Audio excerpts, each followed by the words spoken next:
রমজান আইলো এখন তো শীত না গরম না, তাই না? রমজান যদি প্রথম কাতারে কেউ বসে তাহলে একটা গরুর সব, তাহলে রমজানে বসলে 70টা গরু, 70টা গরুর কোরবানি করে দিতেছে। যারা যত বাঁচবে যে 70টা গরুর প্রায় কোরআন আছে কথা বলে না, কেউ 70টা গরু দিলে না 5টা দিতে, কেউ যদি দ্বিতীয় কাতারে বসে একটা কাশি না, একটা মুখ, প্রথম একটা মুখ 70টা, দ্বিতীয়ত একটা ষাঁড় 70টা ষাঁড়, তৃতীয়ত একটা কাশি 70টা কাশি। এই জীবনে বাস্তবে 70 করে দিছেন কেউ দিছে। তারপরেও রমজান মাসে যারা বাহিরে ভিতরে যাবে এরারে কি রসুলের উম্মত করবো কেউ? রসুলের কথা এরা বিশ্বাস করে না, এরা রসুলের কথা বিশ্বাস করে না। রসুল বলছে যে প্রথম ক্ষেত্রে একটা মুঠ, রমজানে 70টা, প্রথম ক্ষেত্রে একটা ষাঁড়, রমজানে 70টা, তৃতীয় ক্ষেত্রে একটা কাশি, রমজানে 70টা, চতুর্থ একটা কি মুরগি, এটা সব রমজানে 70টা। এরপরে আমরা যারা নামাজ পড়ি আর ছাড়াই যুবক ছাড়াই করতে বলি আইব, এবেলা নামাজ আগে আইব সালামটা ফিরে আর ভাইকেন না বুঝা, এটা মনে হয় যে সাপ সাপ দিয়ে বসে যদি মুসলিম নামাজটা ধরে এরা সাপে গিয়ে কবুল করবো, এই জন্য এরা আসে না। এইগুলো সমস্যা। রসুলের কথা সুবহানাল্লাহ। আউযু বিল্লাহি মিনাশ শাইতানির রাজীম। বিসমিল্লাহির রাহমানির রাহিম। কুলু ওয়াশরাবু হাত্তা ইয়াতাবায়্যানা লাকুমুল খাইতুল আবয়াদু মিনাল খাইতিল আসওয়াদি মিনাল ফাজরি সুম্মা আতিম্মুস সিয়ামা ইলাল লাইল। আউযু বিল্লাহি মিনাশ শাইতানির রাজীম। বিসমিল্লাহির রাহমানির রাহিম। ইন্নাল্লাযীনা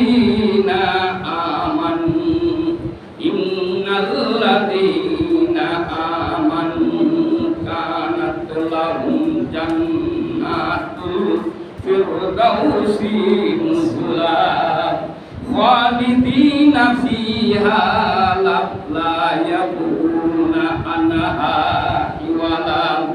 কুল লাউ কানাল বাহরু মিদাদাল লিকালিমাতি রাব্বি লানাফিদাল বাহরু ক্বাবলা আন তানফাদা কালিমাতু রাব্বি ওয়ালাউ জি'না বিমিসলিহি মাদাদা।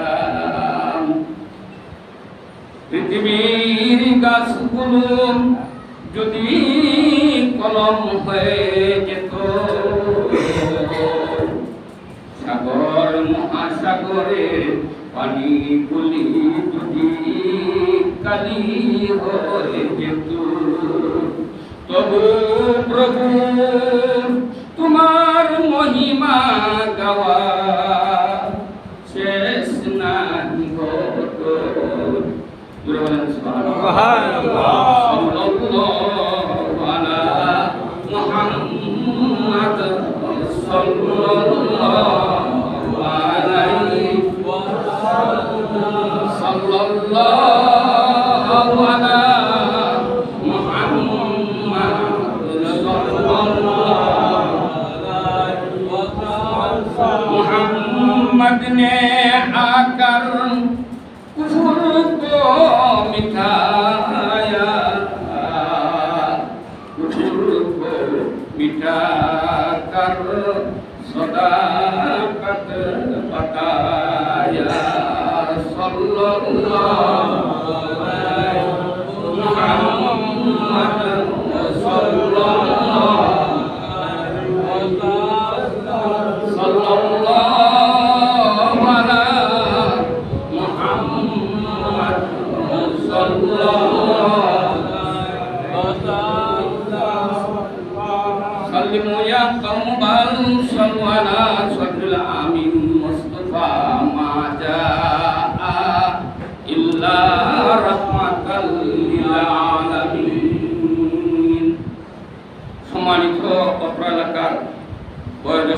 মুরব্বিয়ান, আমার সমবয়স্ক ভাইয়েরা, যুবক ছেলেরা, বেগুনা পত্রিকাটা, মাসুম বাচ্চারা, মহান রাব্বুল ইজ্জতুল জালালের দরবারে আজকের এই দ্বিতীয় জুমায়, রমজানের দ্বিতীয় জুমায় প্রাণ খুলে মহব্বত করে, প্রাণ ডালা মহব্বত দিয়ে জুড়ে সকলেই বলি আলহামদুলিল্লাহ।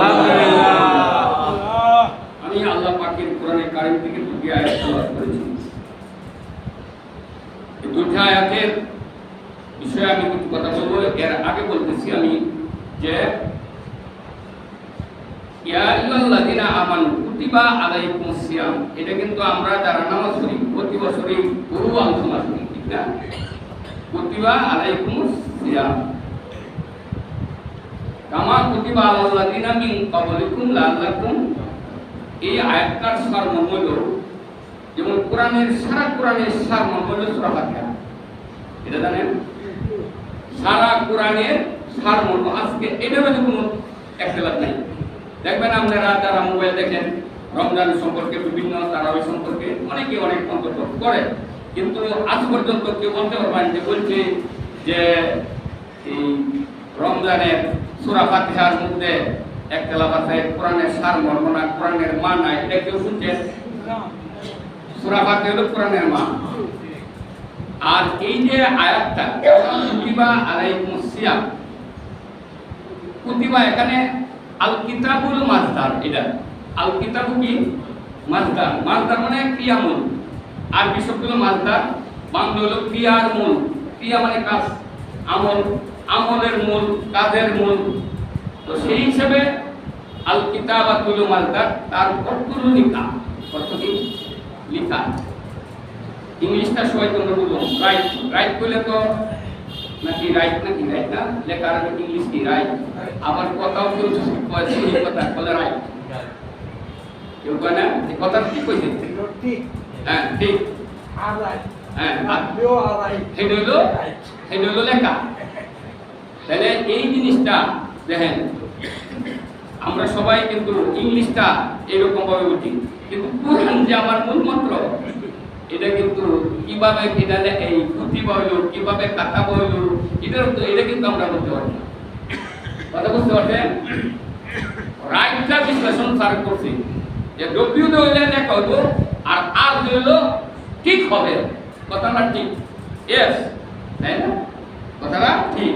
কিন্তু এই কিতাবটা এই স্যারের এই যদি বলি, স্যার এটা বলতে স্যার বুঝলে এই ব্যাপারে কথা না।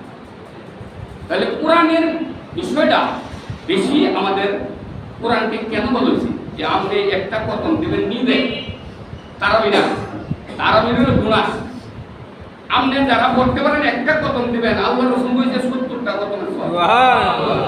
এতে বাবু ওফা, এতে বাবু মেসেজ আর কিছু আছে না। এটা তো আমরা বুঝি না, আমরা বুঝি না। ইমাম সাহেবের লয়ে বই পড়ি আমরা, হুজুর আমনে আমরা কই না, আমরা কোথায় কত হলো আমরা একটু 10 মিনিট সময় দিই, আমরা একটু করি।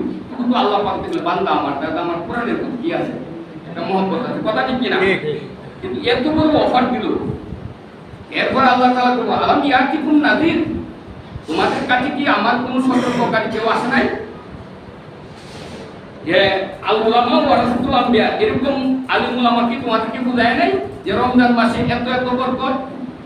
আর ইবনে কাইয়ুম রাহমাতুল্লাহ আলাইহি উনি কি বলছিলেন যে আমার রমজান মাস হলো আমার গর্ব, আমার এই কি বলে এটা গর্ব, আর এটা একটা কি শব্দ আছে যে আমি এই রমজান মাস আইলে আমি গর্ব মানে এই গর্বিত হয়ে যাই, গর্বিত হয়ে যায় এই জন্য যে রমজান মাসের মধ্যে এই যে জুমার মধ্যে আসছেন নামাজের নিয়তের নিয়া, নামাজের মধ্যে রমজান মাসে 1 সেকেন্ড সময় যদি কেউ কাটায়, আল্লাহ তাআলা তার আমলনামায় 70,000 বছরের সওয়াব। সুবহানাল্লাহ। হায় হায় হায়, এই এটা তো বুঝাইতো না। বুঝে যারা আইয়ে কি আপনার এই আজকের জুমা সবাই করব, এই মসজিদ এই দোকান বই করব, অঙ্ক আমাদের অসুবিধা থাকতে পারে, বড় যারা ওই আর কি অসুবিধা, আমনে বই গেছো মসজিদ, সে বই গেছে দোকান, তাহলে কি ভাগ করলো? আপনি বসাটা এই যে আপনি বসছেন, যে উদ্দেশ্যে বসছেন, এটার অর্থ হলো যে আপনি নামাজের নিয়তে এই রমজান মাসে বসলেন, এই বসাটা যদি আল্লাহ কবুল করে আপনার হাজার হাজার বছরের সওয়াব আপনি পেয়ে যাবেন। সুবহানাল্লাহ। এরকম কোনো হাদিস যদি আপনারা আমার দেখাইতে পারবেন, আমি মসজিদে আসবো না, কোনোদিন আসবো না। মসজিদে ছুটকেও দেবো না কোনো যে দোহানো বয়ে থাকবো রমজান মাসের জুমার দিন দোহানো বয়ে থাকবো তার আমল নামায় পাবো। কথা বোঝাইতে পারছি? এইবার শুনেন, লাআল্লাকুম তাত্তাকুন, এটা হলো এই আয়াতের সারমর্ম। লাআল্লাকুম তাত্তাকুন, তাত্তাকুন অর্থ কি? তাত্তাকুন মানে এই আয়াত থেকে তুমি তাত্তাকুন, তুমি গুনাহ হইবা, তুমি আল্লাহ ভীরু হইবা, তুমি আল্লাহকে চিনবা, আল্লাহকে ভয় করবা। হ্যাঁ, এই বলিল তাত্তাকুন, এই একটা শব্দ অর্থাৎ তাত্তাকুন। এবার আসেন তাত্তাকুনের কি করছে? সহিহ বুখারী শরীফের মধ্যে একটা riwayat আছে, আরব মরুভূমিতে তিন বন্ধু একসাথে হাঁটতেছে, হঠাৎ করে আরবের মধ্যে মরুভূমির মধ্যে আমাদের ঝড় তুফান বিজলি এগুলি চমকাইতেছে, আর ঝড় আর ঝড়। এর মধ্যে দেখতেছে যে অবস্থা খুব খারাপ। তিন বন্ধুই কি করছে? একটা গুহার ভিতরে ঢুকছে, গুহার ভিতরে ঢুকছে। ঢুকার পরে এই ঘূর্ণিঝড়ের কারণে একটা পাথর, বিশাল বড় একটা পাথর, এইটা পড়ছে গুহার ভিতরে। গুহার মুখের মধ্যে বসছে, যে গুহার মুখটা পুরাটা চাপ দিয়ে বসে বন্ধ হয়ে গেছে। এমন এক অবস্থা হয়েছে, এখন তো তিন বন্ধু ওই কইতাছে যে এখন তো গুহার ভিতরে করে মরবাম, কেউ দেখতো না।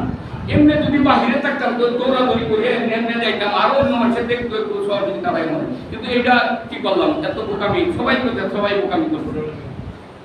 এইবার কয় এখন এইগুলি বলতে তো লাভ নাই, শ্বাস প্রশ্বাস বন্ধ হয়ে তো মরে যায়। হ্যাঁ, একটা মানুষ একদিনে আপনার কতবার শ্বাস প্রশ্বাস নেয়, এই শ্বাস প্রশ্বাসের হিসাব যদি আল্লাহ পাক চায়, প্রায় কতবার নেয়? আপনি একবার ফালতেছেন, একবার টানতেছেন, কতবার নিতেছে? একবার একটু হিসাব করে দেখেন, একটা রোগী যদি আইসিইউতে থাকে আর 24 ঘন্টা যদি আপনার এই কি কয় এটা, এই আইসিইউর মধ্যে দিতে রাখে অক্সিজেন, এই অক্সিজেনটা কত একদিনে কত আসে?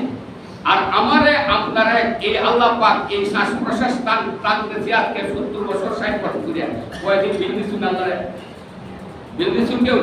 দিছুন না। অতএব এইটা যদি মানুষের চিন্তা করতো যে আমি কত নিয়ামতের মধ্যে আল্লাহ তাআলা আমারে ডুবাই রাখছে, এটা তুমি যে আল্লাহ যে তাতাফাক্কারু ফি কুদরাতিল্লাহ, আমার কুদরত নিয়ে তুমি চিন্তা করো, ওয়ালা তাতাফাক্কারু ফিল্লাহ, আমার নিয়ে তোমরা চিন্তা করো না। একবার যদি আমি চিন্তা করতাম যে আমার কত টাকা বিল আল্লাহ মাথায় দিয়েছে, আমার যদি এই মুহূর্তে আমাদের শ্বাস প্রশ্বাস নিতে কষ্ট হয়, শ্বাসের কষ্ট হয়ে যায়, এই মুহূর্তে আপনারা টেহাও দিবেন এবং পরামর্শ দিবেন, তাড়াতাড়ি লয়ে যাও ওই না এই ঢাকা, যে এখন তো টাকা নাই, আচ্ছা টাকা দিবানে করে নাও আমার কাছে 50,000 কেন? আপনাদের এরকম লোক থাকবে না? আমি এই মুহূর্তে করে গেলে আপনারা এরকম লোক দাঁড়িয়ে না, টাকা নাই আমাদের, তারপর টাকার ব্যবস্থা হবে না? হবে। কিন্তু আল্লাহ পাক এরকম আমাকে আপনাকে যদি করছে না, আমরা সুন্দরভাবে চলাফেরা করতেছি, শুকরিয়া আদায় করা দরকার কিনা? শুকরিয়া আদায় করা দরকার। তো এই লোকে তারা বলতেছে, তিন বন্ধু বলতেছে, এখন আদে বাদে কথা বলার সময় না, এখন তোমার জীবনে কার জীবনে কি করছো আমার এদের কথা স্মরণ করিয়া, যে আল্লাহরে এমন ভয় করছো করিয়া তুমি এমন গুনার মধ্যে ছিলা, যে গুনাহ থেকে বাঁচার জন্য তুমি আল্লাহর কাছে কি করছো? ফরিয়াদ করছো, একটা ভয়, সেই ভয়ে আল্লাহর কথাটা স্মরণ করো তোমার জীবনে। তো এক ব্যক্তি বলতেছে, আমার একটা দেওয়া যে আমার চাচাতো বোনের ভাই, আমার চাচার কোন ছেলে পেলে ছিল না, আমার চাচাতো বোন ছিল খুবই সুন্দরী, আর আমি চাইতাম আমার চাচাতো বোনের বিবাহ করতাম, কিন্তু অনেক পাত্র হওয়ার কারণে আমার চাচাতো বোন আমার প্রতি রাজি না। তখন আমি বলছি যে তুমি কি চাও আমি তোমাকে বিবাহ করতে? কয় আমাকে যদি তোমার বিবাহ করতে হবে এরকম একটা তলি ঘুরে আমার স্বর্ণ মুদ্রা দিন, বলা এক বলে। আমি খুব কষ্ট করি, আর তখন এই স্বর্ণ মুদ্রা বাহির করে নেওয়া আমার বোনের কাছে দিচ্ছি, চাচাতো বোনের কাছে দিলে পরে বোনে লইছে, বলে ঠিক আছে আমি রাজি। তো আরেকদিন ডাক দিছে গিয়ে এমন একটা সময়ের মধ্যে ডাক দিছে, ডাক দিলে পরে বোন বাড়ি আইছে, আইলে বলে আই তোমার সাথে একটু আলাপ করবো নির্জনে, তোমার সাথে একটু কথাবার্তা বলবো। নির্জনে লইয়া গেলে পরে এখন আর আপনার এই রমজান মাস এগুলি আমি বলতে পারবো না, নির্জন গেলে পরে দুইজনের মধ্যে যে একটা মহব্বতের টানে যৌন কামের যে আকর্ষণটা হয়েছে, এটা আমি আর আপনার কাছে বলতে পারবো না এইভাবে। তখন এই মুহূর্তে তারা দুইজন এই কাজে লিপ্ত হইতেছিল, ঠিক এই মুহূর্তে মেয়েটা বললো, বোনটা বললো, ইত্তাকিল্লাহ, আল্লাহকে ভয় করো, ইত্তাকিল্লাহ, আল্লাহকে ভয় করো। হয় এই মুহূর্তে আমার মনে জন এই কথা বলছে, আমার ভিতর সমস্ত শরীর কম্পনের সৃষ্টি হয়েছে, আমি সাথে সাথে এই অবস্থান থেকে আমি দাঁড়ায় গেলাম, দাঁড়ায় গিয়ে আল্লাহর ভয় করে আমি আমার বোনকে ছেড়ে দিলাম, নিরাপদ করলাম, কোনো কিছু করি নাই। এই অবস্থায় আমি যখন বললাম আল্লাহ তুমি যদি এই কাজটা আমার পছন্দ হয়ে থাকে তাহলে আমাকে মুক্তি দাও, তখন পাথরের মুখ 4 ভাগের 1 ভাগ খুলে গেছে,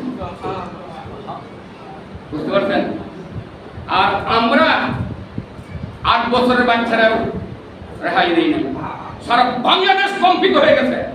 8 বছরের বাচ্চা কালকে আপনার এই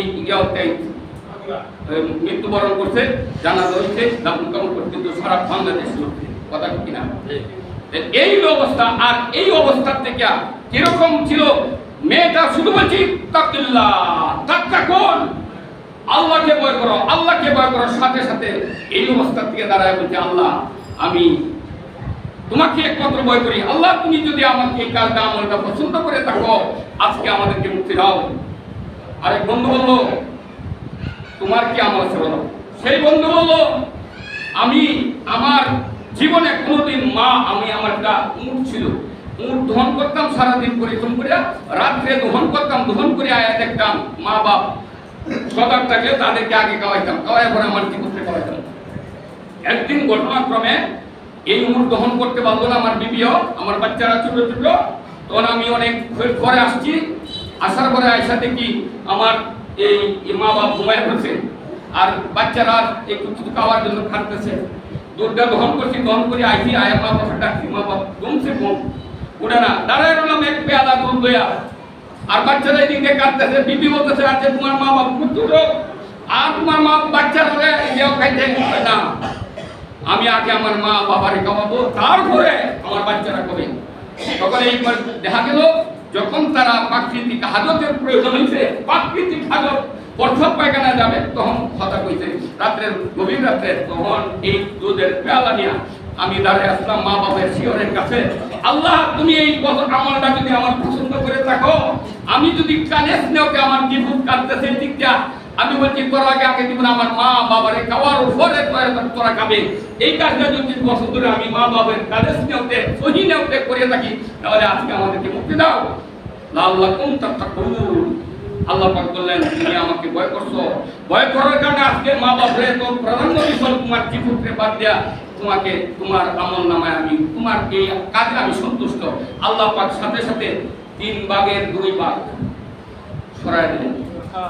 এখন সবাই সাইডটা উঠতে উঠতো, পরে যদি আবার ফোন করে দেয় মনের মধ্যে একটা যাওয়া আছে না, পরে মাথা দিলে পরে সমস্ত গরিব বাইরে বের হয় না, দেনা দিলে আরেকটা বাদ বাজে, ভাই তুই তোর কি আমল আছে তো, তুই তো একটা কথা বস না, তোর কি আমল আছে বলে আরেকটা রয়েছে না, এইটারে দিকে এটা কয় আল্লাহ আমি কাজ করেন, আমি দৈনিক আসলাম, আমার ফার্মের মধ্যে অনেকেই কাজ করতো, একদিন যে কোনো কারণে একজন লোক বিপদে পড়ে আমার কাছ থেকে মজুরি নেয় নাই, ফার্মেতে কাজ করছে কিন্তু একদিনের মজুরি নেয় নাই, তখন আমি সব হিসাব করে আমার হিসাবে মিলে না, আজকে কেন টাকা বাড়ে, তখন আরেকজন চলে গেছে, চলে যাওয়ার পর তার টাকাটা দিতে পারলাম না, এই টাকা দিয়ে আমি কি করলাম একটা এই ছাগল কিনলাম, এই ছাগল থেকে বাড়তে বাড়তে বাড়তে অনেক হইলো, 12 বছর করে এই লোক কাইলো আয়গুলো বা যারা অথবা স্যার আপনার কাছে আমার একদিনের পাওনা আছি, মজুরি হয়ে গেছে আমরা, এখন আপনি এটা দিবেন। ওনা কইলে ওনা বলতেছে আল্লাহ আমি তখনই লোকের কাছে বলছিলাম এই যে ফার্মটা পুরাটা তোমার, স্যার আমি আপনার কি খারাপ কথা বলে আপনি আমার টিটকারি করলেন, একদিনের রুটি পাই আমি এই রুটির লাগলে আমার পুরো ফার্ম টিটকারি করছেন আমাকে, আমি গরিব মানুষ আমাকে এইরকম করলেন। শোনো আমি আল্লাহকে ভয় করছি, তুমি যে টাকা নিয়েছো না, এই টাকার কারণে আমার সমস্ত আমল নষ্ট হয়ে গিয়ে আমি জাহান্নামী হয়ে যেতে পারি, কারণ অন্যার হক আল্লাহ পাক মাফ করবে না। আল্লাহর ইবাদত তুমি কারণ যে কোনো কারণে করতে পারো নাই, আল্লাহ পাক বলেন ইউআযিবু মাইয়াশা, এই কারণে আমি তাকে শাস্তি দিতে পারি, ওয়া ইয়াগফিরু মাইয়াশা, এই কারণে আমি তাকে শাস্তি মাফ করে দিতে পারি, কিন্তু বান্দার হক আমি মাফ। আল্লাহ রাসূল বলেন কোন ব্যক্তি যদি ঋণ দিয়ে মারা যায়, কোন ঋণ দিয়ে মারা যায়, আমার জীবন জীবদ্দশা আমি কারো জানাজা করি নাই, খালি আমার কাছে খবর হয়েছে আল্লাহ রসুল বলতেছে আমার কাছে খবর হয়েছে মারা গেছে, তার ঋণ আছে, তো এই ঋণ দেয়া মানতে পারে নাই। আমি আমার সাহাবারে কইছি তুমি যা কি করো, এই ঋণ যেহেতু পরিশোধ না তুমি কে জানাতে পারো, আমি আল্লাহ রসুল জানাতে পারবো না।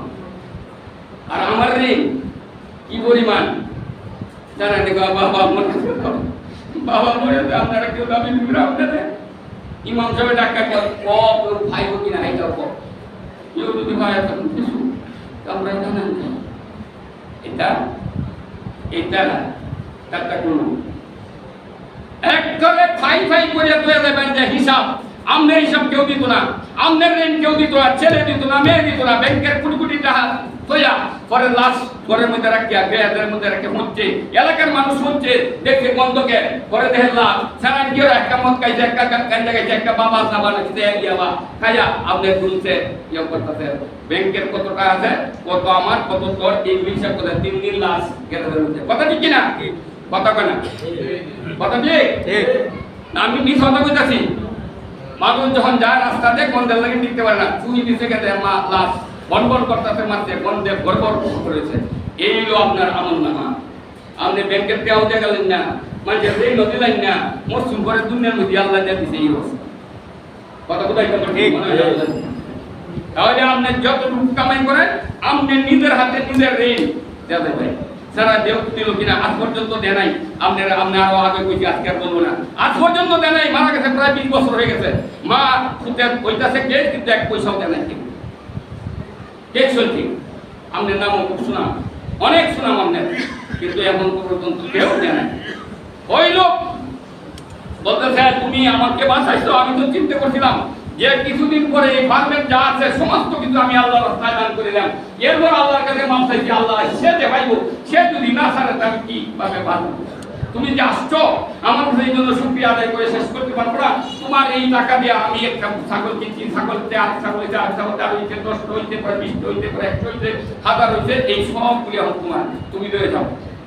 আল্লাহ আমি যদি এই কাজটা একমাত্র তোমাকে ভয় করে থাকি, বন্দার হক আদায় করার জন্য এইটুকু করে থাকি, আর এইটা যদি তোমার কাছে পছন্দ হয়ে থাকে, তাহলে আজকে আমাদেরকে মুক্তি দাও করে বলেন সুবহানাল্লাহ। পাথর আল্লাহ তাআলার কুদরতে ফেরেশতারা পাথর দুটো অনেক করে সুবহানাল্লাহ। তিনও যদি বাড়লো আরেয়া তাত্তাকুন কারে কত যে তাত্তাকুন জীবনে কত নামাজ পড়লাম, কত রোজা রাখলাম, তাত্তাকুন আমাদের সাবেক প্রধানমন্ত্রী হজ করে নাই, করে নাই, কবলে ভর্তি বান্ধে নাই, তাসবিহ করে নাই, তাহাজ্জুদ করে নাই, কোরআন শরীফ না পড়ে করতে পারিস না। কথা ঠিক আছে কিনা? ঠিক আছে কিনা? আর অনেকেই ইয়ে দিছে, ওই যে বলছে যে আমার নেত্রী কোরআন শরীফ না পড়ে করতে পারে নাই। তা হইলে উনার 15 বছর হজ করলো, কোরআনও করলো, অনেক কিছু করলো, তারপরে উনার আমল নামায় এত টাকা কেন? উনার আমল নামায় এত টাকা কেন? টাকা কোথেকে আসলো? একটা পদ্মা সেতু, বঙ্গবন্ধু সেতু কি সেতু না বানাইছে না? পদ্মা সেতু যত করেছে প্রত্যেকের এই আমল নামায় উনার গোষ্ঠী যারা আছে, জয়, বিজয় আর কি না, পুতুল, আরো গেলা না, এই যে বন্ডাও, সবার আমল নামায় এরকম পদ্মা সেতু কয়েকটা, একজনের হাতে 2টা 3টে করে করে দেবো পদ্মা সেতু। এত টাকার মালিক করতে গেল। তারপর পূর্বাঞ্চলে একটা বাড়িঘর নাই, দেখে পূর্বাঞ্চলে একজনের নামে একটা প্লট 10 টাকা দেয়, 10 টাকা। তার হক কি? জনগণের হক। 10 টাকা তুমি ভোগ করছো, জনগণের হক। তুমি কত বছর পর্যন্ত নামাজ পড়ছো, রোজা রাখছো, কোরআন শরীফ পড়ছো, তাহাজ্জুদ পড়ছো, তাহলে তোমার এই তাত্তাকুন কই গেল? রমজানে রোজা রাখছো, ইফতার পার্টি করছো, কত কিছু করছো, তাত্তাকুন গেল কোথায়? তাত্তাকুন তোমার এটা তা বলার অর্থ হলো আমাদেরও যেমন বড় সে তেমন বড়, ভালো করলে ভালো করছে, খারাপ করলে খারাপ করছে। আমরা যেরকম অনুযায়ী আমাদের তাত্তাকুন, এই 60 বছরের তাত্তাকুন, এই তাত্তাকুনটা আপনাদের কাছে রাখলাম। এর তাত্তাকুন কারা বলা হয়? ইয়া আইয়ুহাল্লাযিনা আমানু কুতিবা আলাইকুমুস সিয়াম। এখানে আল্লাহ তাআলা কইতো যে ফারাদা আলাইকুমুস সিয়াম, আমি রমজান মাসে মুসলমানদের উপর আমি কি করছি? রমজানের রোজা ফরজ করছি। ফরজ না কইছে কুতিবা। কুতিবা মানে কাতাবা কুতিবা বাবি দ্বারা মাদের সাথে কিছু কি আছে? এই রাইয়ান শোনা, পালা মাদি মুজুল কি হুইলা, পালা হুইলা যে কাতাবা কুতিবা, কুতিবা তো লেখা হয়ে গেছে, আল্লাহর কাছে লেখা হইছে, তোমার জন্য লেখা হইছে। তুই 12 বছর ঘর থেকে মৃত্যুর আগ পর্যন্ত মস্তিষ্ক ঠিক থাকলে, পাগল না হইলে, শরীরের মধ্যে এবং তুমি আরাম চিন না থাকলে যে তুমি একবারে দুর্বল, তাহলেও সেই ফেদিয়া দেওয়ার ব্যবস্থা করা হয়েছে। কুতিবা তোমার উপর লেখা হয়েছে, তোমার তকদিরে লেখা হয়েছে। এইগুলা কুতিবা আলাইকুমুস সিয়াম, সিয়াম মানে কি? রোজা। অতএব আল্লাহর রাসূল বলতেছেন লা ইয়াদখুলু বাবার রায়্যান, এই রায়্যান নামক দরজা দেয়া কোন রোজা এই কেউ প্রবেশ করতে পারবে না ইল্লা সাইমুন, একমাত্র যারা রোজাদার এবং তাকওয়ার সাথে আল্লাহকে ভয় করে যারা রোজা রাখছে, ওই সমস্ত লোক যারা পাপাচারের মধ্যে পাড়া দেয় নাই, যারা আমাদের খারাপ কাজের প্রতি আকর্ষণ হয় নাই, খারাপ কাজকারী খুশ নাই। জন্য আল্লাহ তাআলা বলেন যে আমি সুদের কথা কইছি 70 বার, আর ইয়ার কথা কইছি কতবার? শুকরের কথা কইছি মাত্র একবার। শুকর কেউ না, একবার বলছি। একটা লোক মুসলমান বলতে পারে না যে আমি শুকর খাইছি, জানিয়া ওয়াদাম থেকে খাইতে পারে, বিভিন্ন সফরে গিয়া পাক করতে খাইতে পারে, মোরা ওগুলো খাইতেছে, উঠলো ভাগ করে বলতে মোরা খাইতেছে, এই জানা জানিয়া খাইছে, এরকম কেউ নাই শুকর। কিন্তু সুদ ঘুষ কে খায় নাই? নামাজের কথা কইছে 82 বার, আর রোজার কইছে, রোজার কথা কইছে একবার। রমজানের রোজাটা কই একবার, আর নামাজের কথা কইছে 82 বার। অতএব আপনাদের কাছে বিবেচনা দিলাম যে আল্লাহর রাস্তে কোরআনের কথা কইছি, আমার মনের আবেগে, মনের কাহেসে আপনাকে এই কিছু ইয়া করার জন্য কি বলে যে অমূল্যায়ন করার জন্য বলি নাই। কোরআন হাদিসের কথা, ইয়া আইয়ুহাল্লাযিনা আমানু কুতিবা আলাইকুমুস সিয়াম, কুতিবা মানে তো আমাদের কপালে লেখা হইছে রোজা। আর এই রোজাদার, প্রকৃত রোজাদার যারা এই তাকওয়ার ভিতরে যারা রোজা রাখবো, এরা সারা, ওই রোজাদার সারা বাবুর রায়্যান নামক দরজা দিয়ে প্রবেশ করতে কেউ পারবে না। লা ইয়াদখুলু, প্রবেশ করতে পারবে না বাবার রায়্যান, রায়্যান নামক দরজা দিয়া ইল্লা সাইমুন, যারা রোজাদার তারা ইল্লা সাইমুন, একমাত্র রোজাদার। আর রোজার সাথে কি আল্লাহকে তাত্তাকুন, এই আল্লাহকুম তাত্তাকুন সহ যারা রোজা রাখবে তারাই। এখনো মার্কেট রোজা ইতি মানুষের গুনাহ মাফের জন্য গিয়া দেখবেন আপনারা যারা এই কেউ আসুন যে মার্কেটও যান নাই, মার্কেটও গেছে কি অবস্থা শুরু হয়েছে। রমজান তখনও বন্ধ হয়েছে না, রমজান মাত্র মনে আজকে 13 দিন, 13 দিনের মধ্যে এই শহর গিয়া দেখুন কি অবস্থা। এই জন্য আইসি মার্কেটের জন্য রমজান আইসি, মার্কেটের জন্য রমজান আসে নাই, রমজান আসছে আপনার ইবাদতের জন্য। গরু পয়সা মেয়ে হোক ছেলে হোক, গরু পয়সা ইবাদত করবে, ভিন্ন পুরুষের গায়ে শরীর রাখবে না। আপনার শরীর একটা মেয়ের শরীর লাগবে, মেয়ের শরীরটা হে হে জানে না, আপনার শরীর আপনি জানেন না, তার শরীরও লাগবে। রোজা তাত্তা করেছে, তাত্তা করেছে, তাত্তা কোন আগে বলতে হবে, তাত্তা কোন কারে করে। আমি কেনাকাটা করবো না, কেনাকাটা করবো না, যাবো এমন একটা টাইমে, এখন কোনটা না হয় এই ওনাকে ফোন দিব, আমার জন্য 10টা কাপড় পাঠায় দাও, যেটা আমার পছন্দ এটা রাখবো, আর যেটা পছন্দ এটা রাখবো না, ঠিক আছে কিনা? আপনি ডাহাত থেকে কাপড় লইয়া পরে বাড়ি, কোনটা নাই এখন। এরপরে কি বলবেন? এরপরে বলবেন যারা কপাল এই হুটা লালটা দিলি মনে হবে যে হিন্দু, কপাল যদি এইভাবে লাল করে লাল হিন্দু, তাহলে মনে হবে এটা হিন্দু। আর লাল হুটা থাকলে হিন্দু মনে হবে। কত মুসলমান, বেশিরভাগই 80 জন মেয়ে মুসলমান, 20টা হলো হিন্দু। এরা আমরা একটু টাকা করতেছে। আরো আইতার সামনে এই ওরা কইতে দোকানদারা কইতেছে যে অহনো জমছে না বালাতে, এই আর কয়টা দিন করে জমবো, তাহলে অহনো যদি এই অবস্থায় জমলে করে কি অবস্থা হবে? তাত্তাকুন, লাল্লাকুম তাত্তাকুন। আল্লাহ তাআলা আমাদের সকলকে এই রোজা যেভাবে আমরা রাখার জন্য আল্লাহ তাআলা বলছে, আল্লাহর রাসূল যেভাবে বলছে ঠিক সেইভাবে যদি রোজা রাখতে পারি তাহলেই তাত্তাকুন হবে। আর এটাই হলো মূল। সূরা ফাতিহা যেমন কোরআনের মূল, সূরা ফাতিহা যেমন কোরআনের মা, এরকমই এই রমজানের আয়াতের মা হইল তাত্তাকুন, খোদা বিরোধা। এই রোজা রাখবেন, রাখিয়া আর রোজার সঙ্গে আমি ওই দিনও বলছিলাম পানাহার, সুবে সাদেক থেকে কি বলতো সূর্যাস্ত পর্যন্ত পানাহার। পানা মানে পানীয় এবং আহারীয়, শব্দটা মিলে পানাহার। 2 নম্বর বলছিলাম কামাচার। কামাচার আপনার এই লফসের মধ্যে কামাচার আছে, যে কোনো কামাচার। 3 নম্বর হলো পাপাচার। পানাহার, কামাচার, পাপাচার, এইগুলি থেকে পাপাচার যে কোনো ধরনের পাপ, যে কোনো ধরনের পাপ। পাপাচার, যে কোনো ধরনের নফসের এই কাহেসাত, যৌন কাহেসাত, যে কোনো ধরনের এটা হলো কামাচার। আর পানাহার হলো পানীয় থেকে আহারীয় থেকে বিরত থাকা, সূর্য সাদিক থেকে নেওয়া সূর্যাস্ত পর্যন্ত, এটার নাম হলো সিয়াম। আল্লাহ তাআলা আমাদেরকে এইভাবে সিয়াম পালন করার তৌফিক দান করুন। জীবনে একটা সিয়াম যদি আমরা পালন করতে পারেন, বাবুর ভাইয়া আপনার জন্য খোলা, আমাদের তাকে সার্টিফিকেট লাল কেউ থাকবো কার্ড থাকবো, এটা দেওয়া লাগতো না। সিরিজটা আছে এবং হুর গেলেমান আছে, যে হুরকে 70,000 হুর গেলেমান আপনার জন্য গলার মধ্যে ফুলের মালা লয়ে দাঁড়ায় রয়েছে। আপনি যে রোজা সুন্দর করে রোজায় আপনি গলার মধ্যে দিয়ে আলিঙ্গন করে আপনারা নিয়ে যাবেন, নিয়ে যাবেন এই দরজাতে নিব, এই দরজাতে আপনি প্রবেশ করতে পারবে না পারবে। আসসালামু আলাইকুম ওয়া রাহমাতুল্লাহি ওয়া বারাকাতুহু।